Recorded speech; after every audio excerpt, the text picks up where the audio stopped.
Welcome to Authenticity FM. I'm your host, Mike Sable. As always, I'm joined with my co-hosts and friends, Corri Spiegel and Phil Corrali. And this is episode 37. Thank you so much for joining us. If you have ever wondered how Edgar Allan Poe, the HMS Pinafore, cough syrup, Leonard Nimoy, and the AFL-CIO fit into one coherent framework for our episode, stick around. We'll see you on the other side.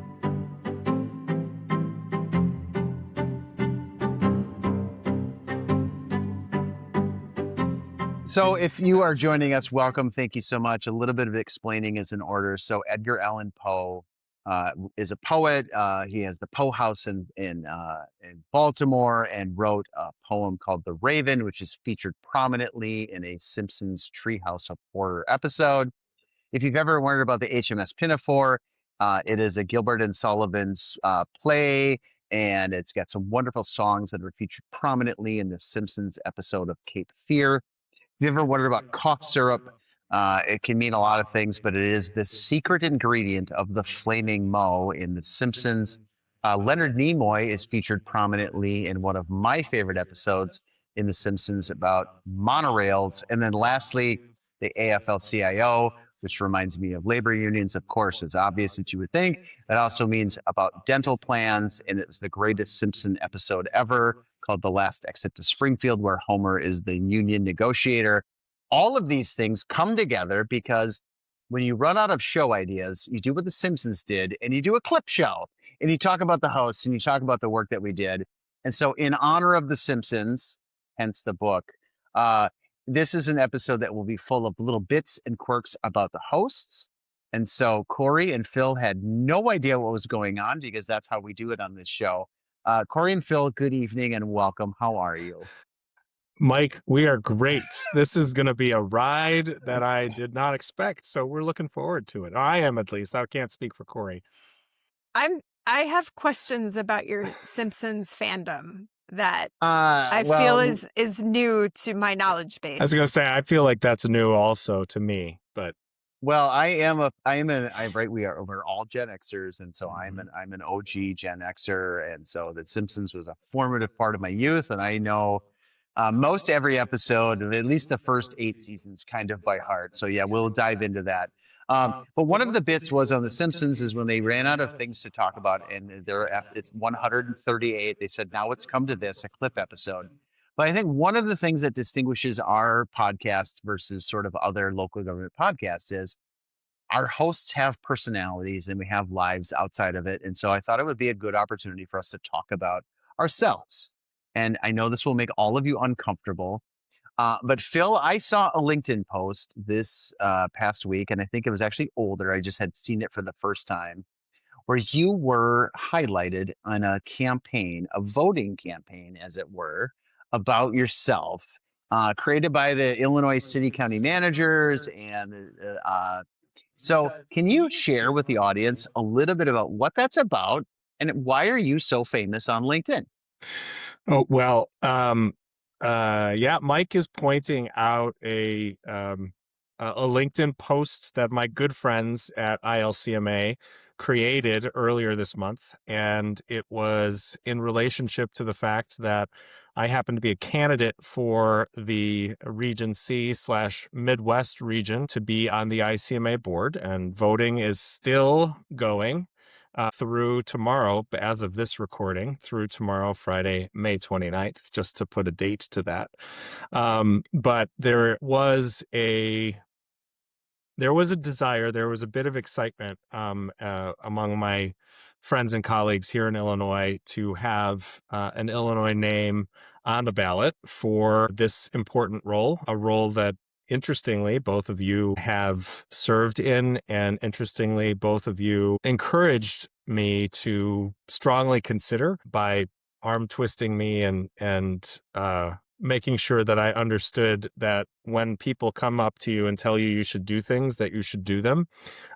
So that post was a little embarrassing to me, honestly, because it felt a little campaigny, and I don't like that aspect of it. But that all being said, it was done with the best of intentions and with really kind hearts applied to it. And so I am a candidate for that position. I happen to be the only candidate on the ballot, though it's very possible, and that, with a write-in campaign, that Donald Duck could be the next representative on the ICMA board from the Midwest / Region C. Nothing is outside of the realm of possibility with these things, and I don't like to jinx anything. So that is the nexus of that post, and it's an old picture of me. I seem very happy in it, so that maybe is another thing to just point out. It was very vibrantly colored. I would also say I looked very tan in that picture. So Well, I will say, you had no idea I was going to do that to you, and you did it masterfully, as you always do. So thank you for playing along with this little game that you didn't know that was coming. Um, we did encourage you to put your name forward, and Corey and I kind of conspired behind the scenes to say, "Hey, I think you'd be really good at this, and you should do that." So, number one, thank you for trusting us. Two, I mean, I should actually say, like, thanks for being a great candidate. You have done tremendous amount of work in the profession to put yourself in a position to be identified by your peers as somebody who should help lead us. And so I know I speak for Corey. I know I speak for me. You will do incredibly well in that role. We are incredibly proud of you. So thank you for being willing to take a risk and jump into things. And so, including this podcast, which we will get into later. So, if you are an ICMA member and you have not voted in your ballot question, you got your last chance. Make sure you get it done. Phil, we will look forward to seeing your swearing in ceremony in Long Beach later this fall. Congratulations. thank you, sir. Thank you very much. Corey, you did a thing last week. I have physical evidence of it. I believe Phil has physical evidence of it as well. You wrote a book and are now not only Dr. Spiegel, but you are now city manager extraordinaire, PhD, doctorate, and you're now a published author. You wrote a book called Ordinary. I don't think I know a published author until now. Congratulations. Tell us, tell our listeners about the book, what started it, what's it about, and more importantly, where can they go buy it so you can get 7 cents on every book that you sell? So I don't really know where it came from. Recently, over the past couple months, I've been watching, there's 2 shows I'd watched where I'm like, oh, that explains so much. So Behind the Wall, his interview with Charlie Puth, and then more recently, Taylor Swift's interview with the New York Times. And both of them were talking about songwriting and how there are just times in life where, like, the universe conspires to give you a line or something like that. And I'm like, that sums up like all of the great ideas I've had. And I talk about it in the introduction to the book, but it really happens through walking my dog. And you guys know I walk the husky almost every day. It's part of my ordinary life. And as I went through the process of the last couple of years and trying to figure out what the next era of my life looked like, those moments were the moments where I felt normal again. I'd gone through some pretty extraordinary things that are more typical than they need to be, I would say, in the profession, but not super common, thankfully. And it kind of spins you out. And so as you go through the process of kind of healing, I got stuck on this idea. And the origin story really is the word lesson. And one morning I wrote down the word lesson, and there are 2 spellings. There's Lessen and Lesson. And as I thought, so we'll rewind a year. So I'm being deposed in a court case that's about my separation. I being stalked by someone who I've filed multiple police reports against. I ultimately have to go testify at trial. All of these things are happening. And I just stayed laser focused on the word lesson. Like, am I going to let these experiences make me shrink? Or am I going to try to extract something meaningful from it? Like, what can I learn from these experiences. And that's kind of how the book started. And so there's 18 different chapters, and they explore these different dualities. So lesson and lessons, obviously one of them. We've talked about it on the podcast, curiosity and judgment. There are all of these things that happen every day to every single one of us. And the whole premise is that the little things that happen all day long actually have a much bigger impact in how we live our lives than the big things, the things that really throw us off kilter, because they are so shocking.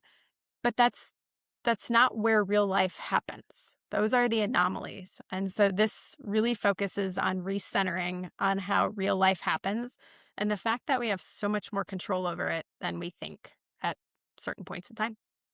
Well, I'm going to say, number one, thank you both for trusting me. Um, for the listeners and the viewers of this, like we do like about like a little tiny bit of show prep. Corey and Phil do significantly more. And I literally texted them this morning and said, "Don't worry, I got this." And then I didn't tell them anything else. So what you just heard was truly an authentic response to something that they didn't know was coming. So thank you both for doing this and trusting and the little Simpsons quirks and references. I had a great joy in assembling them today. Uh, Corey, you said something that I think was pretty interesting. You talked about how the universe conspired, and the universe has conspired to kind of bring the three of us together. And we've talked a little bit about our origin story, but we are coming up on our 1 year anniversary of actually pulling this thing off. And I know we've asked this question kind of to each other, but as you reflect back on the past year, what stands out to you as something that was totally unexpected or that went exactly how you thought, or give insight into our listeners as to kind of how people pull together when the universe is speaking? How do you know to listen to it and actually respond in a positive way? And I will defer. I see Corey going first. So I think what I've come to really appreciate a year later is trusting my gut, right? Like I am an overthinker, I'm an evil strategist. Everyone who knows me knows that trait about me. And this was like this random leap of faith, not unlike learning how to publish a book, right? If you've never done it, it is very foreign. So and we've talked about it, it started as a joke that really wasn't a joke. And so I think I sent you a screenshot of like May 8th of last year is when I ordered my technology equipment. I've never worked in TV. Like, I don't know how to produce a podcast, but we learned. And, we were joking before we started recording that we had a couple test kind of demo recording periods scheduled just to figure out what to do. Like, when you're not a professional, you don't know what looking at a camera for an hour straight feels like, or headphones or microphones or all the things. And so the learning has been super fun for me. And I think what I appreciate the most is when we set out, we said, let's do it as long as it's fun. Like that was our unified definition of success.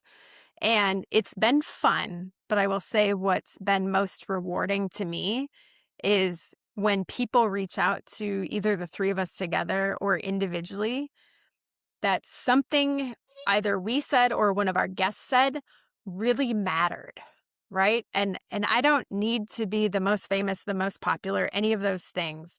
But the fact that what we're doing matters to people means a lot to me. And so I think a year later, that's been the gift from the universe, so to speak.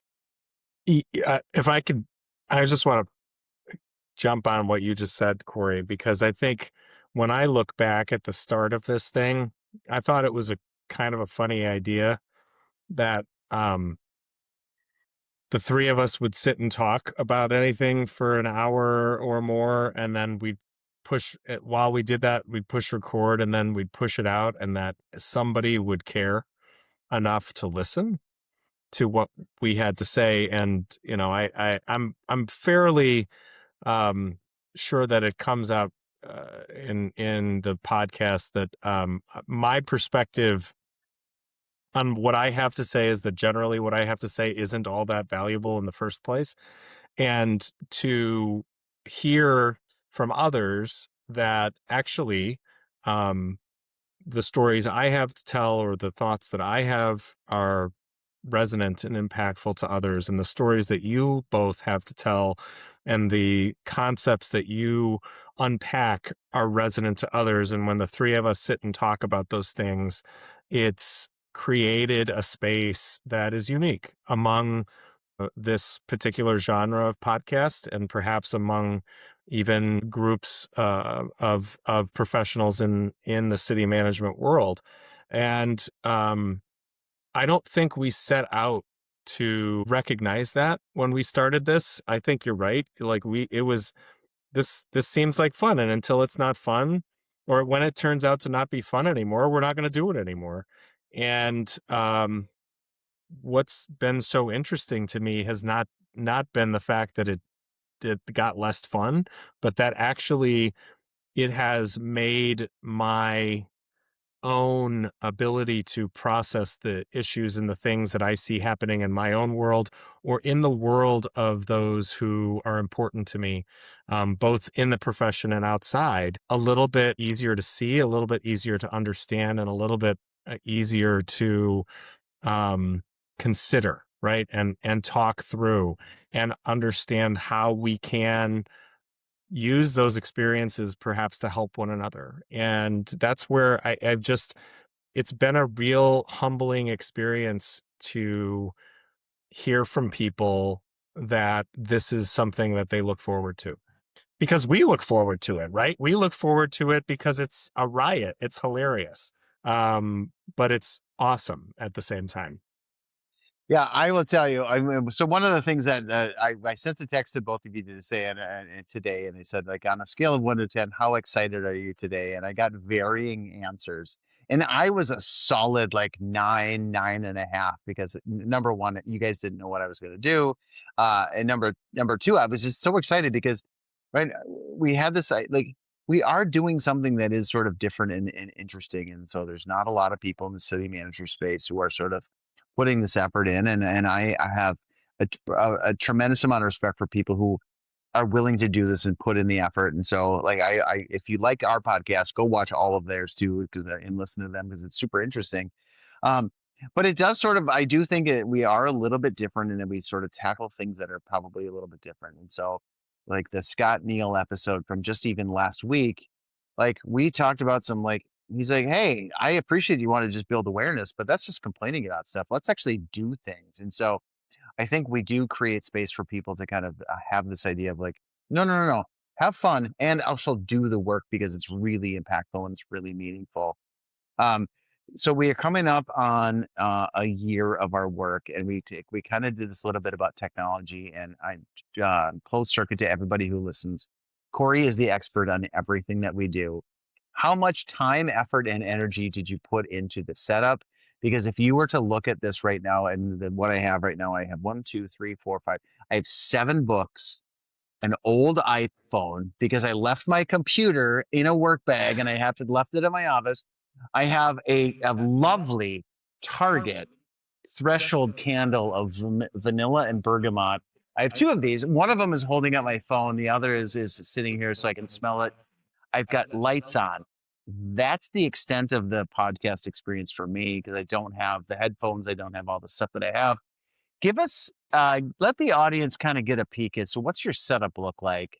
And tell us like kind of how does this actually work? Because I do think it's fairly interesting that with some pretty basic technology, we can reach a pretty broad audience. Yeah. So I want to touch on one thing before I dive into the technology because we are a year in. And one of the things that our audience never gets to hear is kind of the pregame and the postgame conversation with our guests. And the number of our guests who said this is the first time I've ever podcasted or video podcasted was kind of surprising to me. Like we've gotten some really great people to say yes, and that was really cool. And then almost always at the end of it, after we've hit stop, they say, that was way more fun than I was expecting. And so I think that goes into a little bit of the technology that if you're watching YouTubers do what YouTubers do or content creators on social media, like that is just a distinct thing. That is not what we're doing. So I have a Logitech camera, microphone. I do have some lighting, and I have a laptop, and obviously my headset. And that's it. And we record on Riverside. So we each pipe in. And on a day like today, when I can hear Phil's girls in the background, the AI bots in Riverside make it magically disappear. And, as we've talked about technology and disruption and innovation, this is like the perfect test case, I think, of not only acknowledging what it is, but walking the walk with it. So we use an AI tool. It auto fixes all of our audio for me. It does all the scene cuts for me. Sometimes I'll do a little work. Claude, we've talked about. I have a very robust project in Claude with everything from the podcast. It knows our voice. It gives us personas, all of those things. Today, I started putzing around creating infographics with GPT and Claude and Perplexity. And so it can take our whole transcript from this episode, which I will probably do, and say what 2 to 3 things would make a really cool infographic, and then we'll push that out through social media. So the barrier to entry, we'll call it, is basically non-existent now. And so from a my time perspective, I have the hour and a half we spend together recording. It probably takes another hour and a half to do all of the editing, getting everything uploaded, and then the social medias. And that's it. I'm glad you brought up the fact that my children were just screaming in the next room over, because I'm like, this is part of the experience, right? I've got a 10-year-old and a 7-year-old who often will jump on camera before we start recording to say hi to Mike and Corey, and usually give Mike a hard time, and usually underscore why Corey's so awesome. And both of those things bring joy to me. But I think that the point behind what we have tried to also do is to not sugarcoat this experience. The three of us sitting here, we're all sitting in our houses. We're all doing this in our free time. We're all um, doing it for free. Actually, it's probably costing us money to do this. When you look at it across the spectrum of what we could perhaps otherwise be doing. And yet we keep coming back every week. And we do that for a lot of reasons. Obviously, we're doing it because the feedback we're getting is that the voices that we're lending to this conversation are worth continuing to lend to the conversation. But also, look, we derive some real benefit from this. The three of us, this perhaps is a therapy session in and of itself, the before and the after and the during. And we have the opportunity to have just really interesting conversations with people, and to talk about the things that are meaningful to us, and to talk about the stuff that's going on. And we are doing it in a way that seems sophisticated until you realize that it's totally not. And the running joke is that my microphones are always messy. Nothing ever works quite right. And I've stopped using a secondary camera. I've stopped using a secondary mic because they're not working. So I use my laptop. I have a light. I have headphones and an internet connection, and that's kind of the technology piece of this. And I will tell you, we give Mike a hard time for not doing a lot of show prep, but the show prep that we do really is organic, based off of a conversation that often derives itself from a single text message or a post or something that triggers an idea in one of the three of our heads. And it's like, we should talk more about that. And then it extrapolates out like a piece of taffy. And we were able to talk about it for an hour and a half and actually build a cohesive framework around that without necessarily trying to overly script it. And I will just say, I think that only happens because the three of us have an ability to build off of one another. If we didn't have that synergy, it wouldn't work as well. And so I don't know that I could do a podcast with two other people and feel as good before, during, and after as I do when I'm sitting with the two of you. Phil, I really appreciate you saying that because it is kind of a labor of love. I mean, there's nothing that we do that's for profit or anything. But I think one of the things that makes why I continue to do this and I've said this from the very beginning, I just like hanging out with you guys. I mean, I have so much respect for you as humans, you as professionals, and I think that's what makes one of these things to sort of just stand out is like right. You can go to any podcast. I mean, there are enough people competing for your attention that you can choose lots of other things. And for the people who choose to spend some time with us and get to know us and actually like reach out to us on LinkedIn or text and just say, "Hey, that was really cool. I really appreciate that." Or like those are the things that sort of matter. And Corey, you've said this before, like right? I don't know everything that I say is actually useful, but somebody else might, or somebody's going to love what Phil said. And so, just so you know, close circuit to Phil, my IT guy thinks you are the best part of this podcast. And he tells me about it. And it makes me feel a little bit bad, but I like that he likes what you have to say because right. We don't know how all this works, but we know that we're going to do it together and it's going to be great. And so, here we are at episode 37, not 137 like the Simpsons. And so we have had a number of guests on our episode. And this is not a disservice to any of them because we have been grateful for all of their time. But what's a conversation that we have heard from a guest that still sticks with you today or that resonates with you as part of this kind of conversation with professionals in local government who have been on our podcast, who have shared their wisdom and talents and gifts to the world?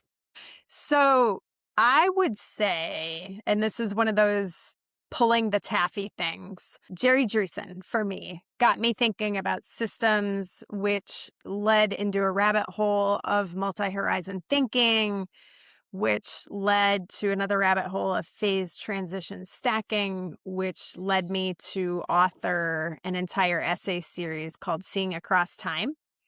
And I don't think I would have done that had we not had the conversation with Jerry that we did. And so when I think about people coming into your orbit and kind of lighting a match, so to speak, Jerry is that for me.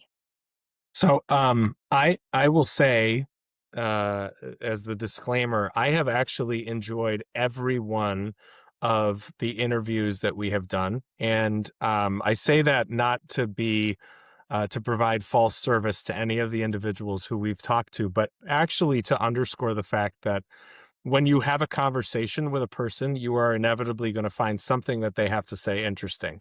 And especially when you have something in common with them, that one thing that generally has been true of all of our guests is that there's a connection to the city management world. And every person has shared a part of their experience that has resonated with me individually, and I know has resonated with listeners. But um, my children, as I've already mentioned, are only 10 and 7. And so they think it's funny that daddy does this podcast thing. And what are you going to talk about tonight? I got a text from my 10-year-old. What's your topic tonight?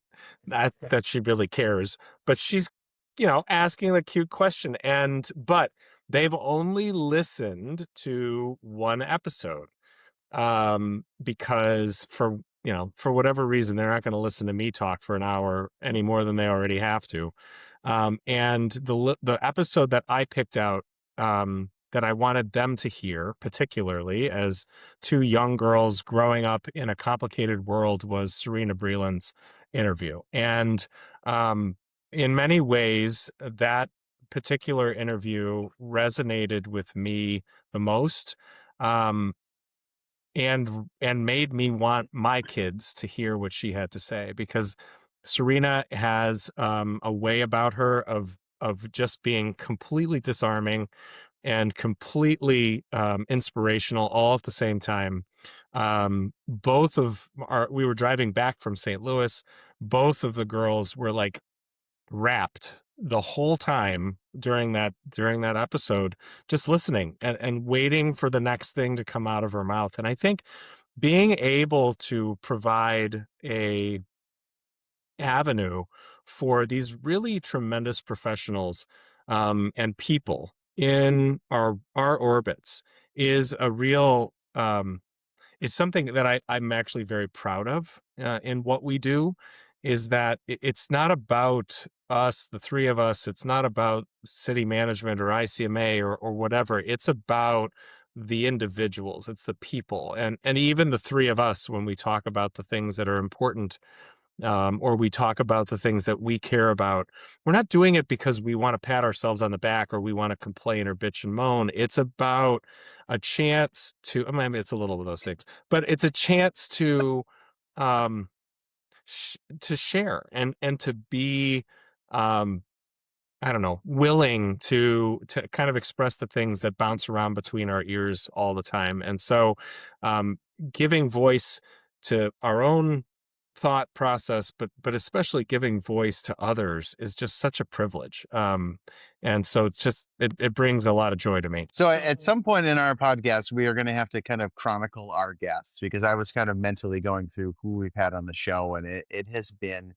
and just like this list of people who I consider to be just incredible professionals and incredible talent. And we've had a tremendous amount of leadership from ICMA on our podcast. And so we always appreciate when our professional association sort of honors and respects the work that we do by kind of joining our show.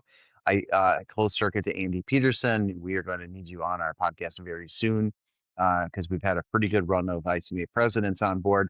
Uh, but I'm going to tell, I'll try to weave three stories into one thing. So, number one, there is a music artist out there. His name is Steven Wilson Jr. I actually discovered him via a Pampers commercial, which, if you know me, that totally makes sense. But I heard this version of a song and I was like, wow, that guy's got a great voice. And I discovered him and he's got this song and it's called There Ain't a Lot of Boys Named Gary These Days. And the premise is that there's guys named Gary who just sort of quietly do the work. And in my own organization, there's a guy named Gary, and he is just a stalwart of an employee, and he has given 33 years of his life to doing park maintenance and kind of leading the crews. And he's just like you want all of you want him. You just want 20 of them in your organization. And so I am struck by something Michael Wiltz said a couple of weeks ago when he talked about, these people who give 35 years of their life in service to their fellow man matter. And it's a profound thing. And he said that and it has stuck with me since he said that. So I'm going to tell the story. So Gary is in my organization. He's been with the organization for 33 years and he gives back to his fellow man. And we were kind of talking about, he says, we used to give awards for honor years of service, 5, 10, 15, 20. And he says, uh, because of whatever reason, I missed my 30-year pin and I didn't get it. It was sort of a throwaway comment. And I remember thinking, I think we can fix that. And so we bought him a 30-year pin and presented it to him actually today, 3 years late. And simple thing, wasn't terribly expensive, but it meant a lot to honor people's contributions to their fellow man. And so for me, I know I asked the question, but I'm going to answer it anyways. Like Michael Wilkes talking about the profound value in service to others and finding ways to recognize that actually transformed me and my own organization, how we do this work. And so today we got to honor a guy named Gary, and there ain't a lot of boys named Gary these days, but he has served the people of my community with incredible passion and talent and has made a difference in the lives of thousands and tens of thousands and hundreds of thousands of people that he probably will never know. And it's one of the most important things we can do.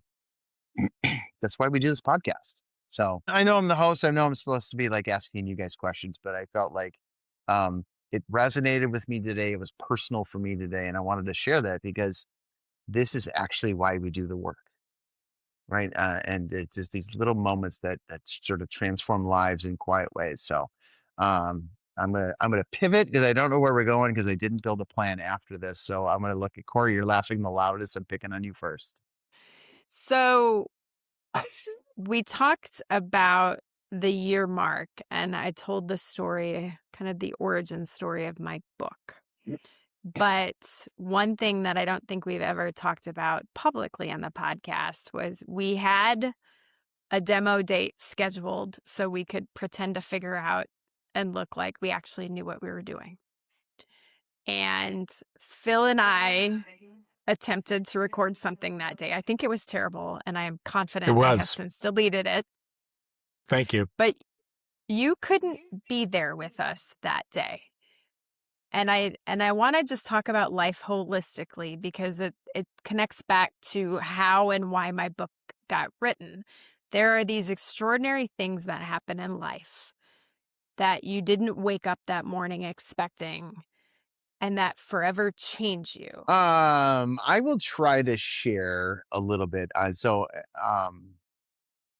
you guys know, I live in the Minneapolis metro area, and we have had a parade of calamities. I will just generally say, um, kind of as a region, and then sort of leaving close to me. And so we were going to film the sample podcast episode, and I feel like it was a Saturday morning, It and I was. feel like it was like maybe 10 o'clock that we're going to do that. And I sent a text to you guys, and I was like, "Hey, something has gone. Something happened overnight. I'm going to be busy. I can't make it."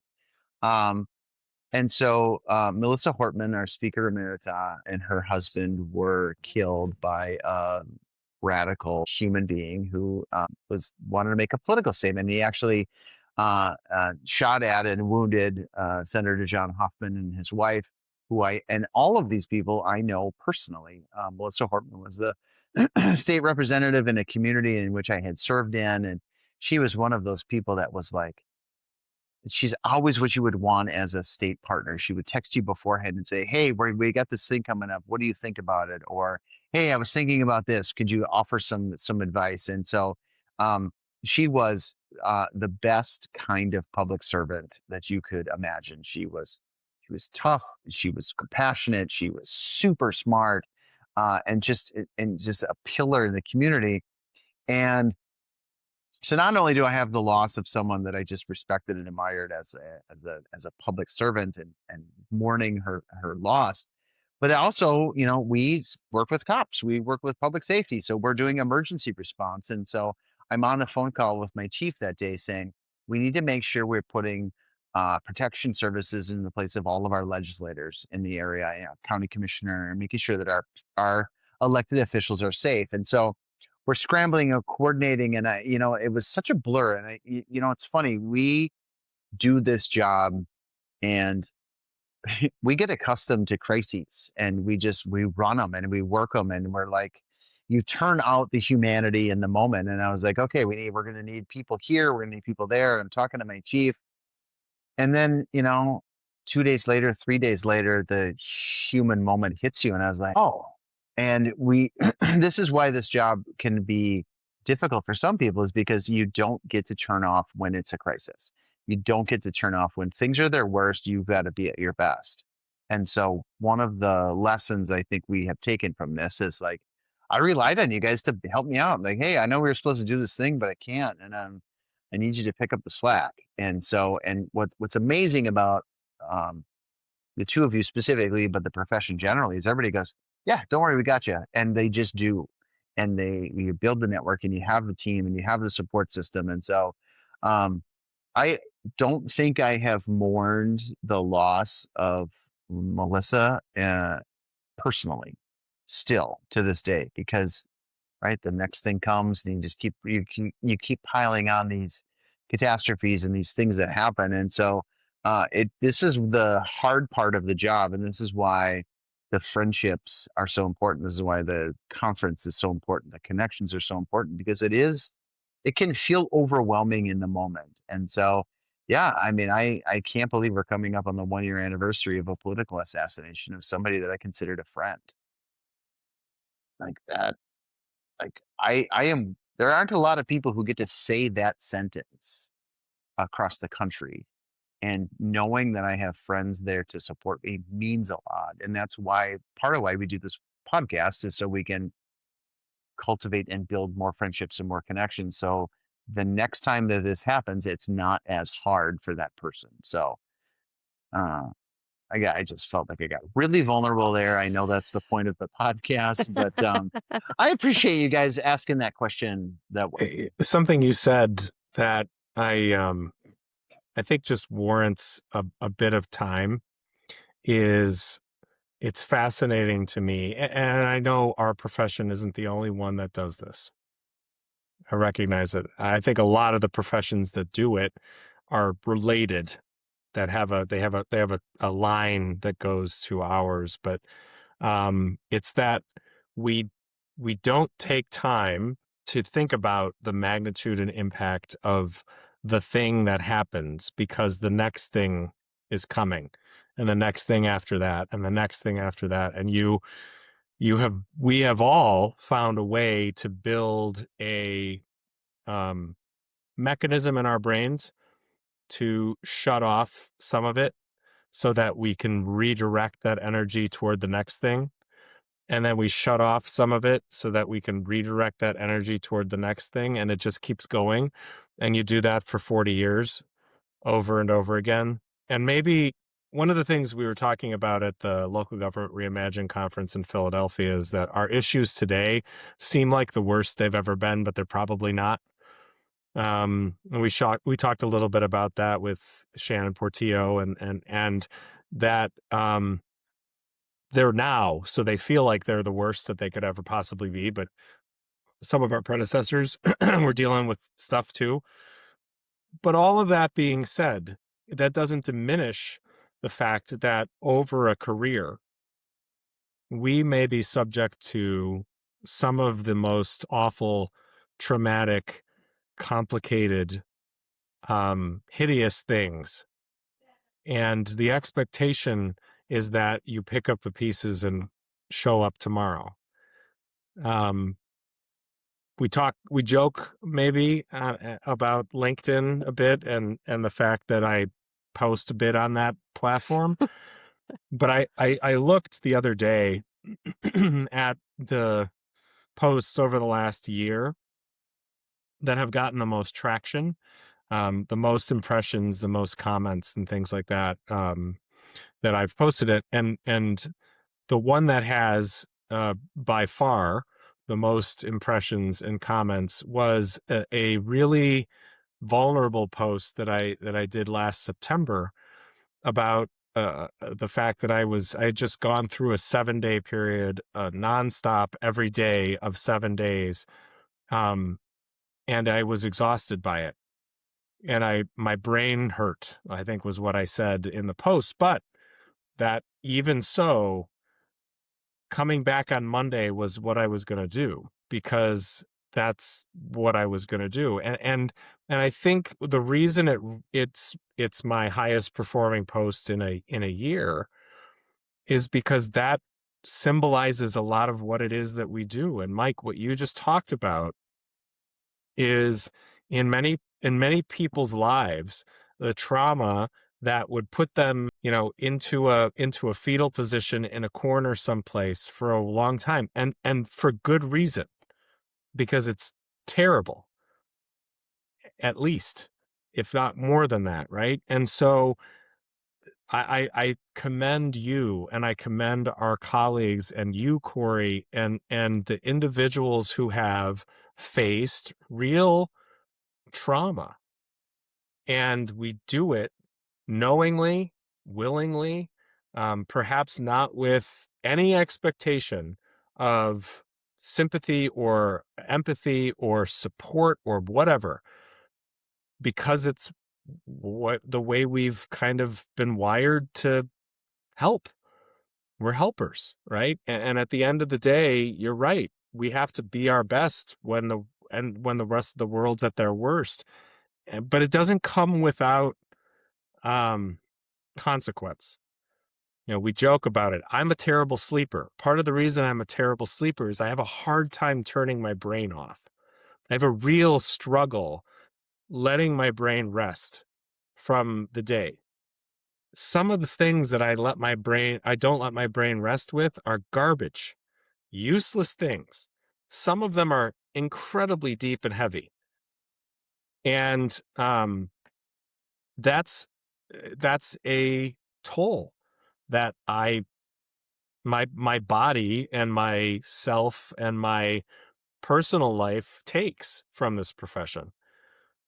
And there are really good days where I walk out of my office and I'm smiling and I'm happy and I'm like, this was a good day, and I feel good about what I was able to do. And um, there's not more of those than the other ones, but when they come, they're so great. The things that are so meaningful to the people that are so meaningful to me, um, and to this profession, and why I care about it, and why I care about the two of you and the things that you have worked through and tried to manage to the best of your very best of your ability, truly.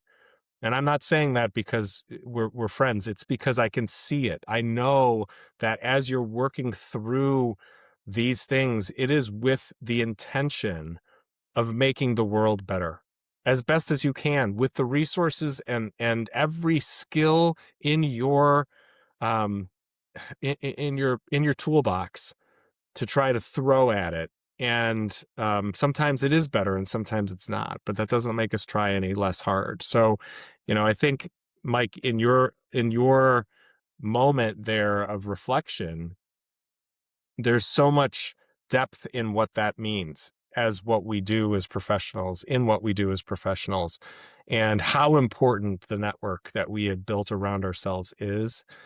That was Scott Neal's point, right? Last week when we were talking to him, and I, how can I hope that somebody's gonna reach their hand out to me if I haven't reached my hand out to them?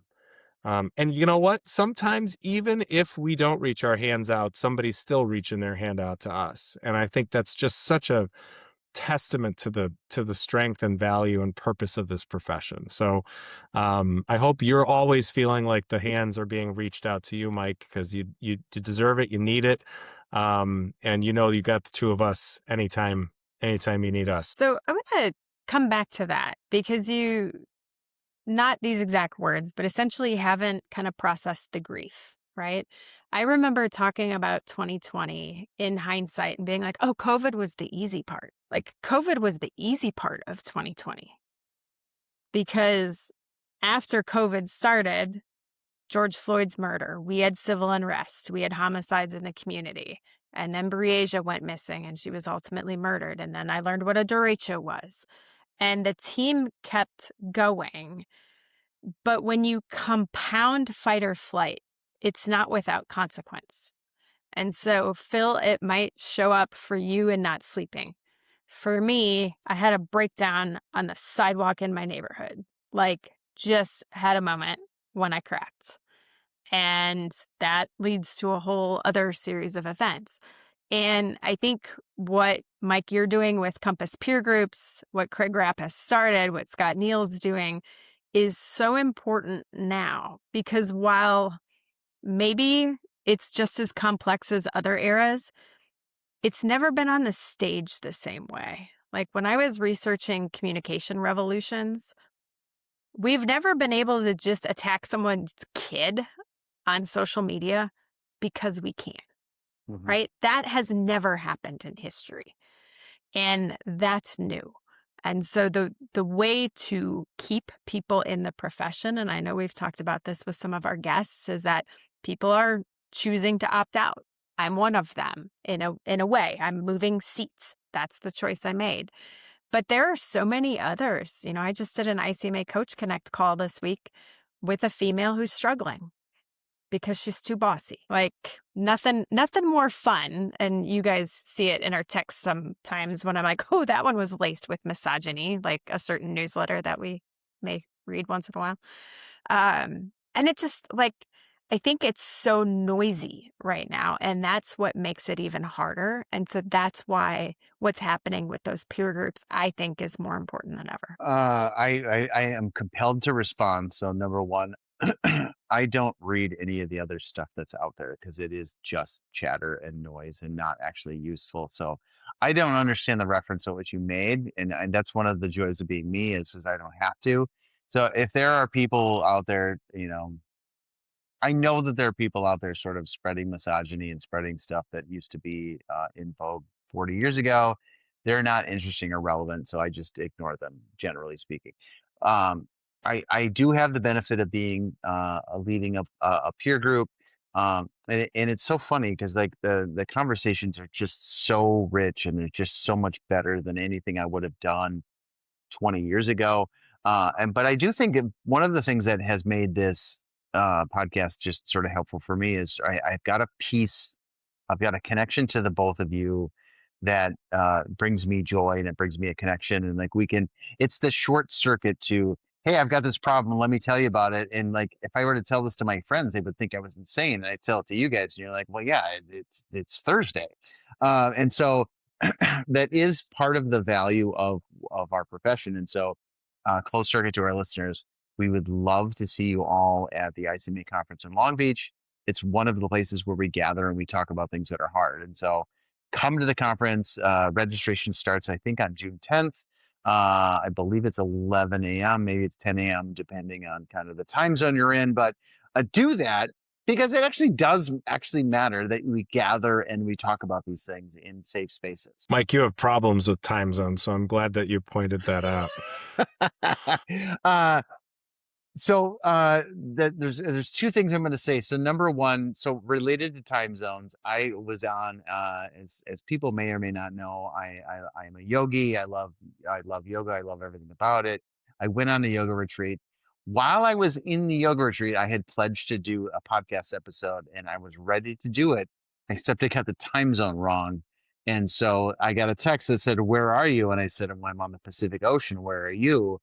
Because I had missed the time zone change. And so I apologize to everybody. They're laughing hysterically because it's really funny. Um, the other thing I want to say to our podcast listeners is one of the things that we have pledged to do as professionals in our work is to continue to talk about things that are important. And so you will actually see us at the ICMA conference. We just got our speaker slot. It is at 1:15 on Monday in Long Beach. I'm going to get the title wrong, so I'm not even going to botch it, but we're going to get the biggest room available, and we want it to be full of everybody that's there. So we want to have we want to have people there challenging us, talking to us, encouraging us, supporting us. Whatever reason you would want to come in there, we want you in the room because it matters that you're in the room with us. I'm going to transition just a little bit. So we don't have a guest today, but one of the bits that we have on our show is we let our guests do the talking. And so as the co-host, as the lead host for the day, I have done the bulk of the talking and asking of the questions. So for the two of you, what is a question you would want to ask the other two participants? And we're each going to go take a turn. I'm going to go. Okay. So I'm going to go first. So, to spare you guys a little bit of the embarrassment of asking a question you weren't prepared for, what happens in the background of your podcast that drives you crazy, but you don't let anybody know happens? Well, I think we all get caught once in a while. So even tonight, my son has asked for more time on his laptop, more time on his phone. The husky was hawooing at one point. The Shiba will not be making an appearance for the next 3 months because he just had knee surgery yesterday and he is confined to a crate. And we're going to have a long week or two ahead of being heavily medicated with only 3 legs operable for a hot minute. I already talked about the fact that my children, I've moved into a different room. For those of you who have been a fan of the podcast since the beginning, the room I'm in looks a lot like the room I used to be in, but it's a different room. And the reason it's a different room is because there's a door. And the door is helpful because my daughters really like to scream and fight, particularly as they get tired in the later hours of the day. And so for me, that's the unique challenge of wanting to be in this space, but also recognizing that I'm in their space, right? And that I have to find a way to balance that. The other thing that drives me bananas is that my microphone's annoying, and Corri and Mike like to be like, your microphone's really annoying right now. Can you do something about it? Can you change some setting? Because it's driving me crazy. Those are the text messages that I get during the recording. And I'm like, I have done nothing. And it's probably user error. I don't know, but it does drive me bonkers. And I apologize, particularly to Corri. Mike, I care less about your perspective on it because she's the one who's going to have to do all the editing work that fixes whatever feedback or sound that doesn't seem to work right when I'm on my recording side. And I could tell even tonight that my little box is illuminated more than it's supposed to be, which means that even when I'm not talking, it thinks that I am. So I probably need to mute myself more. I think you're doing just fine, and we appreciate you. And the little bit of hazing and teasing is it's just part of the it's part of the bit. So we sort of do welcome it. So my next question for the both of you is, so we're 37 episodes in. We quite honestly had no idea that we would get this far into the process. What is one podcast episode that you are looking forward to creating and or participating in the coming weeks and months as we continue to do this on this incredible, insane, improbable journey? I'll go first. Um, I really want to try to do a live episode. We tried it in Tampa last year. It did not go well. I really want to try to do that in Long Beach in October, and I think we could do it. I will tell you, there are folks here in Illinois who are like, "Oh, you really have to do a live episode when we're at ICMA, and we want to be there, and we'll watch the whole time." So I want to do that. I want to do what we did last time, but I want to be able to actually use to use the conversations because we'll figure it out. We'll figure out how to do it. But guys, we had Bob O'Neill sitting next to me, ready to talk, and we couldn't make it work because the technology was annoying and it was frustrating. One of my public service heroes of all time, sitting right there, ready to be part of the podcast's history. So we gotta figure that out, and I think we will. But that really is something that I'm excited about, and I think we can make happen. So, kind of in line with that, we usually do a couple episodes leading up to ICMA and kind of the conference preview. So, we will get to re-celebrate Phil after he has officially won the seat. So, that will be fun. We will get to talk about our session, which is on resilience. And so how you can build capacity to handle these shocks that come in life.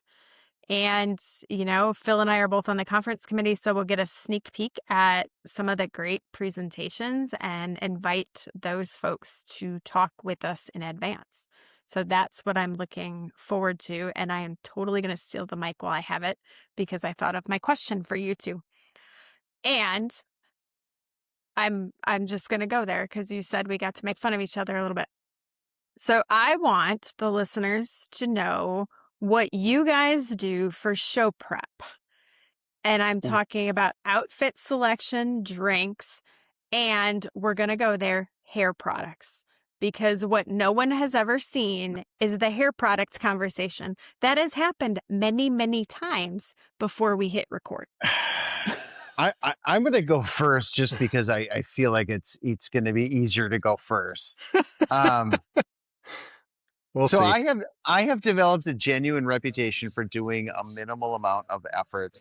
And so this is my note card from today. So the note card is this little bit. I take notes and I literally use one sheet of paper and usually a red or a green pen. And I sort of sketch out sort of the opening, and it's kind of a joke. And it's like, okay, what clever words can I string together that creates a kind of a verbal scavenger hunt that makes it sort of interesting for me? But I do a little bit of thinking. And so, right, you've got to commute and you're like, okay, so, we've got to film tonight. What should we talk about? And that's kind of one of the questions that I kind of prompted in my head. And I'm like, well, we could talk about this, and that's kind of interesting. And Phil's got this thing that's really important. Corey's got this book. I was like, well, why don't we do that? And I have that conversation in my head. And then I don't tell my co-hosts what I'm thinking about. And I just say, just trust me, it's going to be great. And that's kind of how it works. And so I think about the profession of local government management a lot. I try to consciously put effort into like, how do I do this job better than I did it yesterday? How do I help people know where we're headed and what's going on? And so, I mean, I genuinely, I devote a lot of attention and mind space to like, hey, this is the craft that I'm in. I choose it. I want to be great at it. So I think about it a lot, but I really don't write anything down and I don't prepare anything. And because I have a belief that one of the two of you is going to say something that's really interesting, and I'll be like, "Oh, let's grab that and just run with it." And so that is my premise of show prep. Um, you will notice we have these little Yeti mugs. Today, I have in there a little splash of whiskey and some ginger ale, and so it's a little bit of like evening kind of wind down, but it's also just like hey, this is like a little thing. So I put a little bit of thought into it in terms of hair product. There is a bit that we have running on of like, what does hair product look like? So Phil has terrific hair. He just does. It's great. I will often be the only one in some sort of a hat, not because I'm hiding any kind of like baldness, but it's sometimes it's just easier. Like this is my enunciation hat that I wear, and so I will mix in. And the other thing I do is I devote a lot of attention and time to Timberwolves gear. So my son and I go to half of every Timberwolves game we have for years. And so you'll see Timberwolves swag, and it's often, the free t-shirt that you got, or the half dozen sweatshirts that I have, or the just kind of the quirky things. And so I don't put a ton of thought into what I wear other than I just try to, I think it's kind of quirky. Like it's important to me. It's kind of fun. So like a little bit of Timberwolves gear. I'm not going to talk about all of the flopping that SGA and the OKC Thunder do. Closed circuits and Nate Pagan. They're a terrible team with a terrible city, terrible fans, terrible everything. But SGA is a pretty good player, but I just can't root for him because he's awful. But so I do a lot of Timberwolves bits. But this is kind of the thing. Like, um, if you are listening to this podcast and you're a younger professional, like find your thing that makes you laugh. Find the thing that you find kind of interesting. I have actually gone back and watched old episodes and thought, oh my God, I look ridiculous. And then I kind of laugh and I'm like, yeah, but that's actually part of the bit. So, um, Phil, Okay, so a couple thoughts. First of all, my show prep is depends. Let me say it that way, right? So we all take turns, as you've probably recognized, introducing guests or introducing the premise of the show. If that's my job, that particular episode, I'm going to be nervous all damn day, right? Because it's like, oh boy, what if I say the wrong word, and I'm going to script it and I'm going to do my very best not to look like I'm reading it, but I'm probably going to have to read it because if I don't read it, I'm going to mess it up. And then Corey's going to be upset and Mike's going to just roll his eyes and say, oh, there he goes. So if I'm introducing the episode, there's a fair amount of time that goes into that. And we each kind of introduce the episode differently, right? You've seen that, folks who have followed this from the beginning, and I could never do this word salad that Mike creates. It's just, I don't have that creative streak in my brain, and I can't do the ethereal, thoughtful, considered, structured introductions that Corri does. So what you get from me is a bit of a mess, but it's my mess, so I'm okay with that. And as when we're sitting down to talk to someone, um, whoever they are, my job in my prep at least is to find something in their life that I overlay mine with, right? Where's the Venn diagram of our lives and where do we intersect and how can I use that as a means of connecting with that individual? So that's, I do a little bit of deep dive into their background and their history and where they've been and what they've done and what's interesting to them to the extent that I can. And sometimes, and this is true for all three of us, a guest who is joining the podcast, sometimes only one of us has ever met them. And so we're sitting here kind of as strangers saying, believe us, We're going to do this. It's going to be fun. You're going to have fun. We're not going to try to make you look bad. We're not going to throw a weird question at you. And if we do, you have every right to say, I'm not going to answer that question. I'd like to answer a different question and we'll go in a different direction. But that happens quite a bit, that we, at least two of us have never met the person that we are now having an hour long or more conversation with. Hair products are very important to me. Mike has made some significant and thoughtful recommendations that I have been very grateful for, and I'm going to leave those unspoken because, sorry, you don't get every secret from us. That's not the way this goes. One of my weird one of my weird podcast quirks is I will always wear blue, and I will always try to wear something different than any other episode. And so part of my struggle is trying to remember if I've worn that shirt or that coat or that whatever before. And usually I'm not going to change after I get home from work. So what you see is what you get. But it's I don't know, it's a bit of an odd quirk of mine, but 97.8% of all the clothing that I own has some hint of blue in it. So it's pretty easy for me to always wear blue on these episodes. So I'm not, it's not all that hard for me to think of costume prep. Unlike Mike, who's very thoughtful about which hat he's going to throw on his head in that given moment. Well, I appreciate the question, and I'm going to do a trick that we do on the podcast, which is we sometimes flip things back on the person that's the question. So, Corri, how might you answer this question? So it's funny, we were talking this afternoon earlier, and most days, nights, there will be Diet Squirt in here. It used to be Fresca. That's a whole different story. Today would have been a margarita day, and it would have a very necessary margarita day. But the thing about having a dog who just had surgery is that I need to carry him down the stairs to go outside. And my risk aversion is like, all I need is to slip or trip and break the dog. And so I am staying with Pop tonight. Much like Phil, the prep for the idea of the episode, it just depends. I think I've been pretty transparent. I use AI for a lot.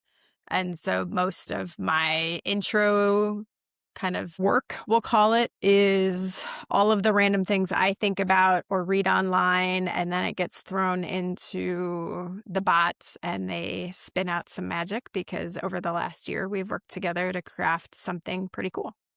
So, and that's it. But I will confess, the night we tape is usually the only day of the week I actually do my hair and makeup nowadays, which is the coolest part of my current life. Okay, so I also didn't talk about this. We do, Corri doesn't always use hers, but we all have matching ones of these. And mine is usually filled with something that is distilled. And then it gets filled with this. So this is particularly something that I probably drink too much of. But I'm a big fan of the Diet Coke memes that are on Instagram that are like, look, that's just who I am and that's the way it's going to be. Because that's who I am and that's the way it's going to be. So I'm comfortable with that. Okay, I'm going to ask a question because I haven't, and it's maybe an unfair question. And I want the two of you to take it how you hear it. So it could be about nearly anything, but I have been struck since I first had the opportunity to meet you and get to know you about the fact that you both, in your own ways, and those ways are very different but very similar at the same time, care a great deal. And when I say that, I say that in nearly every aspect of your existence. You care an awful lot.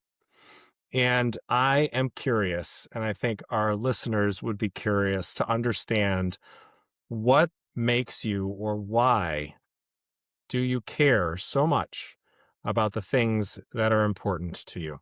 It's funny. I was working on something before and it reminded me I had a boss once who called me an M&M and that I had a hard candy shell and was soft and gooey on the inside. And that was part of something I was working on today. So it's funny that you asked this question.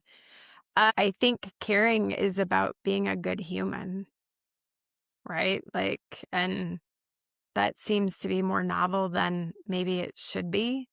But we've been talking a lot individually and on the podcast about joy, specifically the word joy and the feeling of joy. And, that for me has become really important the past couple years of being kind, being compassionate. As I was talking to the person I had a coaching call with this week, I said, one of the things I look back on. So, slight tangent. Whoever in the community I happen to live in decided to close multiple major arterials fully at the same time should have maybe thought about that. And as I look back, I was never as compassionate as I should have been. Like that was something that this little journey in life has taught me about screwing up people's commutes actually matters to them. And I think as I've gone through kind of everything that I've gone through the past couple of years, being more compassionate that, you know, you shared what happened to you on that day, Mike. And we've all had those days where life just flipped you upside down. And most people don't post about it on social media, don't broadcast it. Like they just go about life. And I think that's where my sense of caring has evolved into is that we're all facing something hard on any given day, and a little grace and compassion actually means so much more when you give it to the person who is never expecting it. And that's kind of my caring in a nutshell. I'm going to take that answer because it was a good one. I don't know how to answer this question. It has been said to me and kind of jokingly, like I only have two speeds. I have on and I have off, and off is usually when I'm asleep, and then when I'm on. And so I do have this like this belief that we are given these short little windows in the universe to make a difference.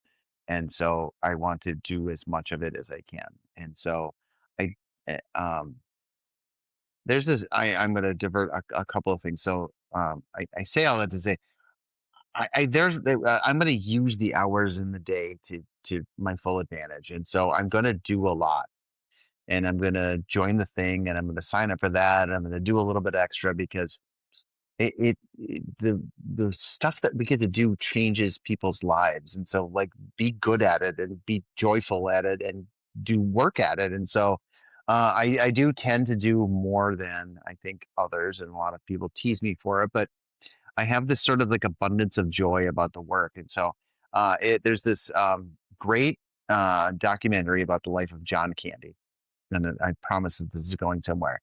And there is this moment where Dan Aykroyd is friends with John Candy, and he gives this eulogy of John Candy. And he talks about this, like this, no, he didn't lead a meager life, right? He had this abundance of joy in all of the things that he did. And that struck me and was okay, like there are worse things to do in life than have an abundance of joy and like wanting to make an impact on the world. And right, we get these little windows to actually make an impact on the world. And so it's funny, for the podcast listeners, my mom just recently died, and I was tasked with my by my siblings to give the eulogy. And it was like one of these things like, oh, I have been, right, I have been accorded a great honor, and I want to do this really well. And so I devoted a ton of time and effort into saying the things that would reflect and share and showcase her impact on the world. And so, like, when you are given a great honor, you have an obligation to be good at it. And that's how I view the world. And so, um, yeah, it shows up in a lot of different ways and shows up in like infectious rage and all of these things that I have in me, because we are given fleeting moments to make impacts in the world. And so let's do them well and inspire others to do them well as well. And so that's kind of, I don't know that that drives me, but it is something that like, yeah, this matters, and let's be good at it, and let's share it with others in the hopes that somebody else picks up the mantle from us and does that work as Okay, so I'm going to steal a microphone away from you guys again, um, because I want to tell you why I believe that you care so much, in addition to the ways that you both just so eloquently described your perspective on it. I've told Mike this story.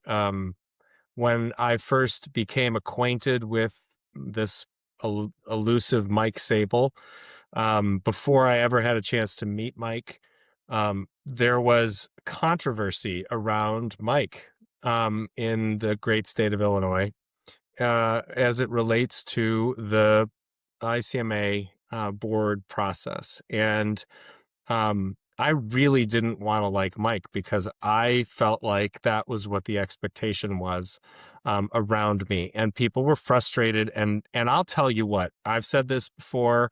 There is no greater group of um, arrogant individuals who are smarter than everybody else than a group of city managers who get themselves together around a subject that they want to beat up, to articulate how much smarter and everything that they are compared to whatever or whomever it is that they are comparing themselves to. And so I had never met Mike, and the first interaction I had had with him was at an ILCMA winter conference in the beautiful city of Bloomington Normal, the Bloomington Normal Metroplex that is in central Illinois, the home of Illinois State University.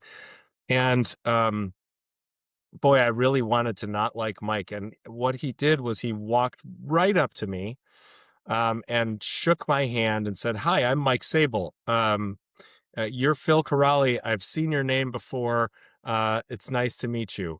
And we proceeded to have a conversation. And in that conversation, I found out that he wasn't going to stay because he had to leave because his kids' birthdays were that that next day, and he was only going to be able to be there for a day, but he was excited to be there, and he wanted to engage with as many people. And could I introduce him? And who in Illinois should be doing more, and all of these things. And we had this conversation. Then we went to some other, I don't know, social event, and Mike, who had just met me 37 seconds prior to that, by the end of the night, had pulled me aside and said, "You know what? It was really nice to meet you. I got to hit the road tomorrow. Um, and ICMA is putting together a task force to look at our governance structure. And I really think you should submit your name to be on that task force. I don't know who else is going to do that, but you really should. I think you should do that." And um, what strikes me about that story is that in the 37 seconds that we had to interact with one another and the conversation that we had, and he didn't know who I was, and I had a preconception about who he was, and my preconception was blown up 10 seconds into that 37-second interaction. Mike's point, Mike's perspective, Mike's thought process was always about, how can I find people to help make things better? Right? So in that very brief moment that we had together, that otherwise could have been nothing at all, Mike was seeking to do good because Mike cares so much. And I think it's just a story that's worth telling. My Corri cares story is not dissimilar, and we've talked about the first interaction that I had with her, but um I don't, when somebody tells you that actually you bring joy into their life and you've never met them before. That's a weird thing to hear from someone, especially a stranger, sort of. She wasn't a stranger, but I knew of her name long before I met her. I cared about the Quad Cities because I went to college there. And when she became the city manager in Davenport, that was interesting to me. And so I was aware.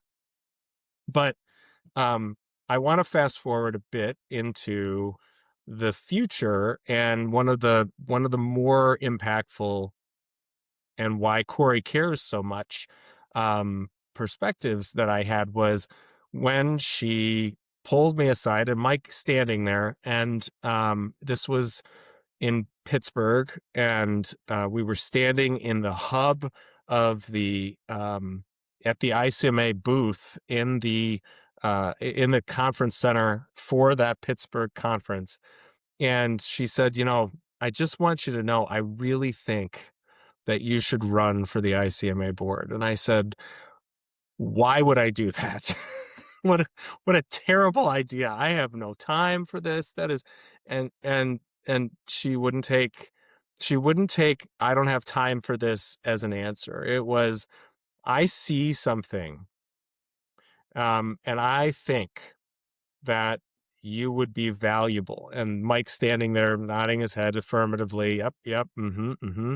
And that you should really think about this. And I'm going to keep bothering you about it, but I really think you should think about it. And I don't know exactly the timing, but pay attention. And I say these are both very personal stories to me. And I say them because I guarantee you that in the listenership of this podcast, there are 50 more of those stories where you two have walked up to somebody and said, you need to do this thing, or I believe that you would be great at this, or you know what, have you ever thought about this? Because I really, I think about you when I think of that. And when we had Scott on our last episode, we talked about this perspective of not just bitching and moaning and complaining about things, but actually fixing them. That is what the two of you do. You are fixers. You care. You are not fixers for the sake of just getting it checked off. You are fixers for the sake of actually making things better for the long term. And you deserve to hear that out loud. And so does everybody else. And I know there are a lot of people that are going to nod their heads affirmatively in hearing those stories. And I love making the two of you uncomfortable in telling them. So that's why I wrestled that microphone, and I will shut up now. I'm going to respond with thank you. Those are very kind words. Uh, I will say that I will close with this. Um, Anytime you are standing next to Corey, your job is to smile and nod politely because she is smarter than you in anything you can say. And so that's the true test of how smart you are, is how quickly you learn that Corey is the brains of the entire enterprise. Uh, um, so with that being said, this is totally arbitrary, but so as the host, we often give our guests kind of the final word. And since I know my place in the hierarchy, Corey, you are going to close this out. It's a simple close. 37 episodes, a year later, a lot has happened universally for us individually. I look forward to the next year. And the only reason I get to say that is because you both originally said yes. So when someone, to Phil Story's points, is uncomfortable as it is when someone tells you what they see in you, when they ask you to do something that might not feel intuitively right, or maybe the timing's not right, or whatever, don't be afraid of the yes, because I think more often than not, it will be one of the most important yeses you've made professionally, personally, whatever that is, and your life will undoubtedly be better off because of it.